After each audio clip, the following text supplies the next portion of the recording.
हिंदू धर्म रे तुलसी गछ को देवी बोली माना जाए। प्रतिदिन हिंदू नारी माने तुलसी चौरा मूले जल चढ़ाई संध्यारे दीप लगाई थांती। गरुड़ पुराण अनुसारे थरे माता लक्ष्मी विष्णु भगवान को पचारिले, हे स्वामी तुलसी मूल दीप जलाइबार कौन महात्म्य रही।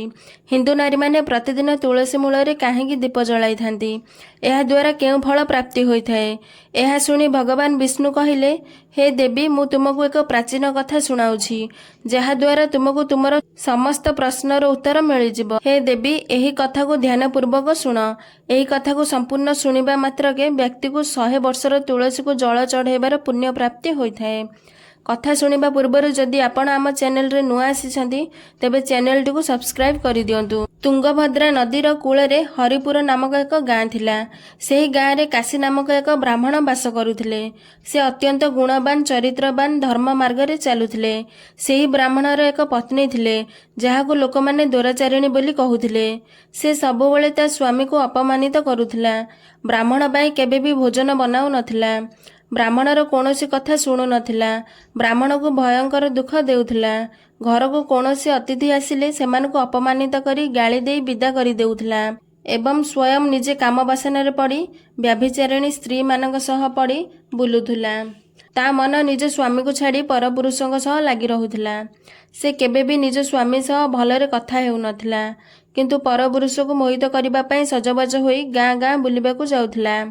दिने सेही दोराचारिणी स्त्री सजबाज होई एक वृक्ष तले जाई छिड़ा होइथिला। बहुत समय बीती जिबा परे कौनसी पुरुष न आसिबारु से मन दुखरे छिड़ा होइथिला। एही समय गोटे बाघ एही ब्राह्मणी को देखी भक्षण करिबा पई ता निकट को धाई आसिला। से बाघ को देखी ब्राह्मणी डरी जाई थरी कंपिबाकू लागिला। सेतिकिरे ही बाघटी खाइबा पई ब्राह्मणी को आघात करिदेला। ब्राह्मणटी कांदी कांदी बाघ को कहिला, अरे बाघ मते काहेकि मारुछु, मते खाइकी तते कौन मिलिब, मते छाड़ी दे। यह शुणी बाघटी हसी कहिला, रे दोराचारिणी तो भली दुष्ट स्त्री को ही खाइबा मोर काम। यह कही से दोराचारिणी ब्राह्मणी को भक्षण करिदेला। ब्राह्मणीर मृत्यु परे सेही स्थान रे जमदूत प्रकट होई सेही पापिनी स्त्री को उठाई जमपुर नेगले। चित्रगुप्त सेही पापिनी स्त्रीर लेखा बाहर करी पढ़िले एवं जमराज को कहले, हे जमराज एही ब्राह्मणी अत्यंत पापिनी दोराचारिणी अटे। यह शुणी जमराज ब्राह्मणी को नर्क को पठाई देले। केते वर्ष जाए नर्कर अग्नि रे जलिबा परे पुणी थरे पृथ्वी लोकरे एक चंडाल घरे जन्म नेला एवं चंडाल घरे केते प्रकार दुख भोगिबाकू लागिला। सेही दुख को सहन करी करी दिने से तीर्थ स्नान करिबा पई त्रिवेणी चलीगला। सेठी से एक आश्रम बाहर रहिबाकू लागिला। सेही आश्रम बाहर एक तुलसी गछ थिला। अन्य स्त्री मानंकु तुलसी गछरे पानी देई संध्या समय दीप जलाइबार देखी से पापिनी स्त्री मध्य प्रतिदिन तुलसी मूल पानी देई संध्या समय दीप जलाई मुंडिया मारिबाकू लागिला।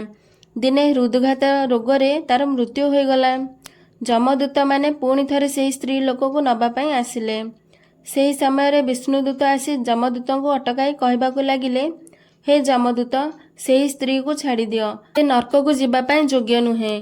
सेतेबेले जमदूत कहिले, ए स्त्री अत्यंत पापी, जमराजंक आदेश रे आमे एहाकू नबा पई आसीछु। यह शुणी विष्णुदूत कहिले, एही स्त्री विष्णुंक भक्त, ए नर्क जीवा पई योग्य नुहे। ए स्त्री संध्या समय तुलसी चौरा मूले दीप लगाइछि, सेथिपई ए स्त्रीर समस्त पाप नष्ट हो जाइछि। सेथिपई ए स्त्री एबे स्वर्ग जीवार अधिकारी हो जाइछि। यह शुणी जमदूत माने फेरीगले। यापर विष्णुदूत सेही स्त्री लोक को दिव्य विमान रे बसाई स्वर्गलोक नेगले। भगवान विष्णु कहती, हे देवी जो स्त्री प्रतिदिन संध्या समय तुलसी मूल दीप जलाई थाए से सौभाग्यशाली होइथाए। एहा सह तार एही जन्मर पाप सह पूर्व जन्मर पाप मध्य नष्ट हो जाइथाए। हजारे अमृतर हांडी रे श्री हरिଙ୍କୁ गाधेबा द्वारा जेतिके पुण्य मिली थाए केवल गोटे पत्र तुलसी श्री हरिଙ୍କୁ चढ़ाइबा द्वारा सेतिके पुण्य फल प्राप्ति होइथाए एवं सेही मनुष्य सुख समृद्धि रे रहिथाए। हिंदू धर्म रे तुलसीर महत्व सबुठारु अधिक अछि एवं सर्वप्रथमे भगवान विष्णु ही तुलसी को पूजा करबा आरंभ करिथिले।